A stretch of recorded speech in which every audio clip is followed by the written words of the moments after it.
Hello တကယ်ချင်းတို့ရေဒီမှာအဖက်မပါဘူးเนาะဘာအဖက်မှမထည့်ထားတော့မှာရှင်းလေးပဲအဖက်မရှိပါ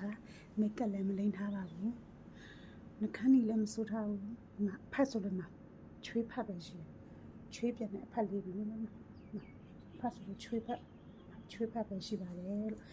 ဘာအဖက်မှမထည့်ထားပါဘူးเนาะတကယ်ချင်းတို့ရေမမခန်းတန်ရှိလုံနေတာပါဒီနေ့လေးမပြီးသေးပါဘူးခုမှအမိုက်တွေတိန်းရင်းနဲ့ဆဲရင်းနဲ့ခဏလေးနာအမိုက်အေးကတုံထုတ်ပါပြီးလို့ရှင်တို့ကမဖိုးတွေကိုတို့ထိုင်းနိုင်ငံတို့ရဲ့နိုင်ငံရဲ့အကျွေးစီးတွေလည်းထားခဲ့တယ်ပြီးရင်ဒီထိုင်းနိုင်ငံပတ်စံအကျွေးစီးတွေလည်းထားခဲ့ပေးတယ်ကျေးဇူးအများကြီးတင်ပါတယ်ဒီထက်မကလည်းအများကြီးထစ်တွေရဖို့အတွက်ဆုတောင်းပါတယ်မျှော်လင့်ပါတယ်ဘိုင်ဘိုင်ဘာဖတ်မှမရှိဘူးနော်